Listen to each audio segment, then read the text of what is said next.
Welcome back, everybody. This is Mikey. I'm in beautiful South Shore, Montreal. We're back in Mikey's EV garage, and I just wanted to shoot a little video for you to explain my new setup.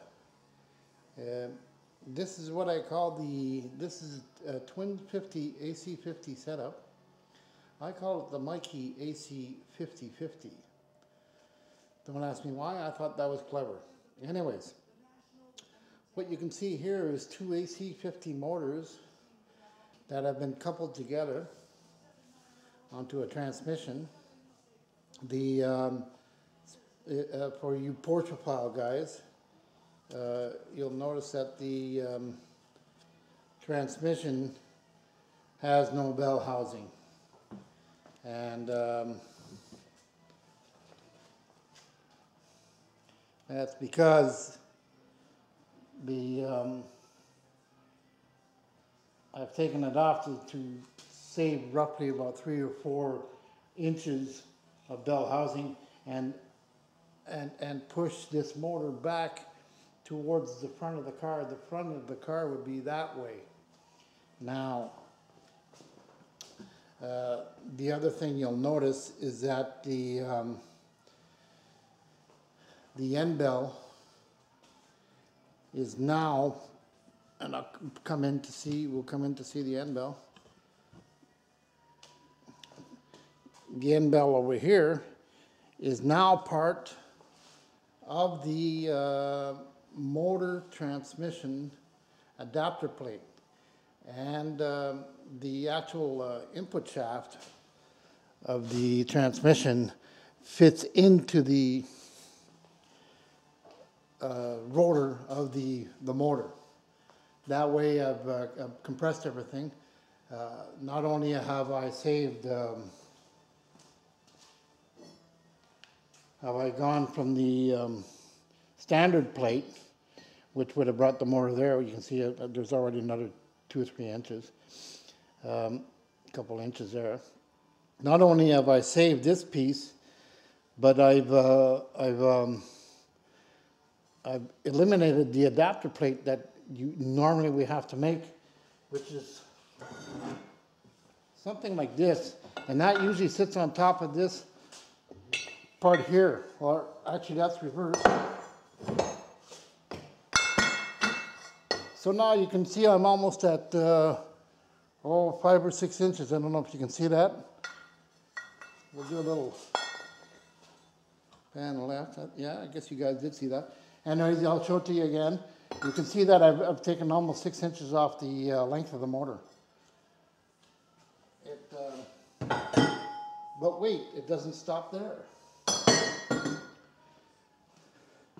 I'll come back to the camera rig. Here we go. We're going to move the camera and go into the middle of the motor. Now, as you can see, the middle of the motor, this is the new motor here that I bought, and this is the old AC50 which I had in my car. This motor, by the way, worked very, very good. I was very happy. I had lots of speed. I could do, if I wanted to, 100 miles an hour. I mean, it would take a while to get up there. The 0 to 60 times were not great. But once you get it going up above 1,000 RPM, these motors are they're fantastic for cars under 3,000 pounds. I really, really like this motor, and that's why I like the way it drives and the way it propels the car as opposed to a DC motor. I'm not saying DC motors are bad. I love DC motors. So what I've done is I've gone ahead and bought this motor here. This motor did not come with a fan. And at first I thought that was a kind of weird, but I guess maybe it was a mining motor or something to that effect, and they wanted to keep the whole unit sealed. It didn't have any holes in the end plate here to let air in, so no dust could get in or whatever. I was contemplating about putting a fan in because the boss is there and there's room to do it. But basically, again, what I've done is I've taken this piece here, which we can see, and I've machined it down to where it's only this. I've taken off a whole inch and whatever. As you can see, this flange part here is inside this here, inside the motor casing. So now I've taken off another probably an inch and a half in the middle of the motor. And if you're going to do a twin motor setup, usually the solution for that is to build one of these. And I'll try zooming out here so we can see this. All right, so basically this is the way I've done it here is a couple of about 3 or 4 donuts and a whole series of holes where they bolt, one bolts to the other, and this plate would bolt to the front motor, and that plate would bolt to the back motor. So you can see I've got a whole bunch of series of holes. Now, so by taking this out, I've saved another 4 inches. Now, what does that mean? Basically, what it means is that if you take the whole length of the motor from here back to the front where the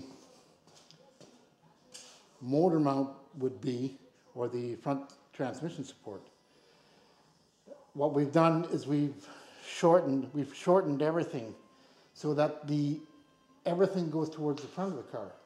Not only would this be problematic if we didn't do it, we might have some fitment issues. I don't want to start grinding out parts of the car so that the motors actually fit in the hole, and I think it would drastically disrupt the balance of the car. Doing this conversion, I found that the balance, I've been able to balance the car 51-49 back to rear, and for a 911 that's unheard of. And I've used it on the autocross tracks, and it handles beautifully. So I think by taking all these adapters out in the corner over here, I don't know if you can see them. Even this one, this was the rearmost adapter that I had to put on here to go join up with the rear motor support. So I've also saved that. So you can see for the twin AC50, now I've got a motor that's 24.5 inches long, which is, I don't know what if I would have done it the other way, it would have probably been about 36 inches long from the bell housing here all the way back here. It would have probably been about this long here. I don't know if you can see my finger, but it probably have been about that. And that would be, I think the bumper would have been here anyways on the car. So that's the scoop on that. I was going to do a bench test of the motor. I think I will forego that to directly install the twin motors set up in the car and see if it physically, where I have to physically bolt it up. I'll start with the transmission and bolt that up first, and then bolt the two motors to the transmission, and that way I'll see where I end up. I can do a measurement from here to the back of the motor, and that'll give me an idea where I have to do modifications. But I think I've measured it pretty good, and I think this will be I'll show you